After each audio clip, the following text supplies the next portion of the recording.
All right, Alexander, let's do an update on what is happening in Ukraine on the front line.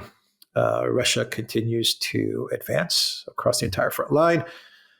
The collective West media, The Economist, actually, they talked about how Kursk is indeed about to be encircled. Yes. Which was an interesting admission from The Economist. And there is talk, I'm not sure how reliable this is, but there is talk that the Ukraine military, Sirsky and Zelensky, may be planning some sort of another incursion into Russia via Chernihiv, towards Belarus, and it's very close to Belarus and the Russian border. Yeah. There is some rumors about this, but I don't know how reliable these rumors are. Anyway, what are your thoughts? I mean, it would be completely irrational for the Ukrainians to do such a thing, conduct another incursion into Russia. They might do it. Which means, that's exactly what I was going to say. They might do it, or they might do something equally crazy, like try to capture the nuclear power station in Zaporozhye. And the reason they might do these things is because, now they are desperate. Now, we've talked about the war. Many programs. We've talked about the military situation in Ukraine. We've always pushed back against, narratives that we've often heard that the war is being won by Ukraine, or that the war is in stalemate, or things of that kind. I'm going to say something. Even The Economist, in that recent article, which discussed the situation in Kursk, especially, even The Economist, even the media generally, are not aware of quite how bad the situation for Ukraine on the front lines now has become. It was very, very bad already in the summer. Over the last couple of weeks, it has got far, far worse. And Kursk is a major disaster. The offensive that was supposed to put Russia on the back foot, that was supposed to capture all that territory, that would be traded for territory in Ukraine, the offensive which is going to persuade the Russians to transfer their forces from other places to defend Russia, the offensive whose real purpose, as we've discussed in many programs, as the Russians are now officially, repeatedly saying, whose real purpose was to capture the Kursk nuclear power plant and the other facilities in the nearby town of Kurchatov. That has turned into an absolute disaster. It has become a open wound for Ukraine. The whole enclave there has been reduced, I think, to about a third of its original size. Every day we're hearing about the Russians recapturing one village after another in this area. And you could see that the noose on the Ukrainian soldiers is tightening, and we could eventually get a cauldron. And things are happening in Kursk. Things are happening in Kursk now very, very fast. And thousands of Ukrainian troops are there. Losses apparently throughout the operation have been very, very heavy. Many of Ukraine's best reserves have been burnt up there. It has been an absolute, complete and unmitigated disaster. And in the meantime, the Russians now have rolled up the Ukrainian defenses in southern Donbass. Ugledar fell a couple of weeks ago. Selidovo has been captured. Kurakhovo, another important logistical base. The town itself has been captured. There's still a power station, a factory area a little bit to the west, where a couple of hundred Ukrainian soldiers are still holding out, but at risk of getting surrounded. That whole area of southern Donbass has collapsed. And the Russians are now not just at the gates of Pakrovsk, which is this major logistical hub. But there's lots of reports that they've actually, their reconnaissance groups, their special forces groups are carrying out raids inside it. They're heavily shelling it. They're gradually cutting off the roads. But the point is that what is playing out is not just a military disaster in territorial terms.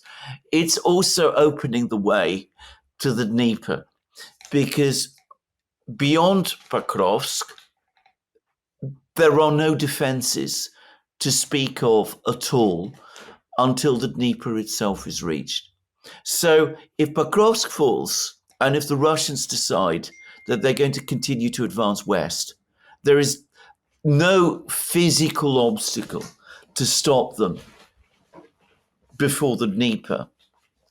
And the Ukrainian army that would be trying to stop them has suffered appalling losses, is massively undermanned, is running short of equipment, is tired and exhausted and demoralized, has a huge desertion problem, and has never shown any ability to fight the Russians in a battle in the open fields. So we may be closer, much closer to the final military crisis than people realize. Yeah, even Poroshenko said that Ukraine's mobilization has been a complete failure. Now, obviously, Poroshenko also wants to take over for Zelensky, so that's why he's exposing this. But still, he's saying that the mobilization has been a complete failure, and it has been. It has been a complete failure. But Zelensky continues to resist lowering the mobilization age, even though Blinken and Sullivan, the Biden White House, is pressuring him to lower that mobilization age. How close are we to the fighting actually happening in Pakrovsk? Well, you get different reports. That's why you get very, very different reports. And of course, we are both of us remote from the scene, so one can't really say. But the Russians now are very, very close to Pakrovsk indeed. If they wanted to attack Pakrovsk, if they wanted to launch an assault on Pakrovsk, they could do it today. But they do what they always do. Rather than launch a direct assault, firstly, they try and cut the major communications lines. They try to isolate the garrison. They will then establish a position inside the town. They gradually weaken the Ukrainians in that kind of way, because they still have the political imperative of avoiding casualties on their side also. I mean, so this is the frustrating thing, if you like, about the way the Russians conduct the battle. But the Battle of Pakrovsk is going to start in earnest within the next couple of days or weeks, certainly, I'm sure, before the new year. How is Zelensky, if he does, how's he going to go about the power plant or an incursion into Russia, given that they're suffering so many losses elsewhere? I mean, how do you execute something like that, given your situation on the front line? I mean, wouldn't you be accelerating the collapse in, say, Pakrovsk or Toretsk or anywhere else by going into Russia in a different region, or trying to go after the Zaporozhye nuclear power plant? I mean, once again, you're removing resources from areas that need the support, and you're moving it to these misadventures, which are not going to do you any good. This is exactly what Zelensky was told by his own military chiefs before the Kursk operation. We know that Zelensky started to think about the Kursk operation around the time when the crisis in Avdiivka was getting worse. And Zelensky told him, don't do it. It's a massive diversion of forces. We need to focus instead on trying to hold the positions where we can. Then Zelensky fired Zelensky. Syrskyi was appointed. Syrskyi apparently told Zelensky the same thing. Zelensky did it anyway. He still conducted the offensive in Kursk. Is the UK telling him to do this? I think so. I wouldn't be. I actually do think so. We now know, it's not been reported here in the UK, by the way, but we now know that it was the British who told Zelensky and Zelensky to carry out that operation to try to cross the Dnieper in Kherson region, which led to the disaster in Krinky. So the idea is you're going to lose anyway. So, throw the dice, make a big gamble, attack in Bryansk region from Chernigov into Russia, try and capture the Zaporozhye nuclear power station. If these things turn out well, the whole situation is transformed. If you stick to what you're doing, well, you buy yourself a few more weeks and months, but ultimately you're going to be defeated anyway. So that's the kind of gambler's calculation that Zelensky seems to like, and it's what he's going for. Yeah. This is his pattern. This is his pattern. Yeah. He makes political decisions or even media optics decisions. Yes. I'm just trying to think, what does he gain by doing this, actually? I mean, you've got Kursk. That's been a debacle. Yeah. I mean, is he hoping that if he goes into another region in Russia, he gets what exactly? Or he gets the nuclear power plant? What is he looking to gain from stuff like this? Well, it's a good question. I can't figure that out. It's a very, very good question. But probably in his mind, he's saying to himself, if he captures more territory inside Russia or captures the nuclear power station in Zaporozhye, well, somehow, in some unexplained way, that's going to transform the entire situation. It's going to alter the whole direction of the battle. It's not obvious why it would.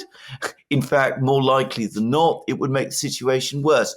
What he could do, of course, is throw into confusion any move to try to start negotiations and discussions, not just between Ukraine and Russia to end the war, but between Russia and the United States in general.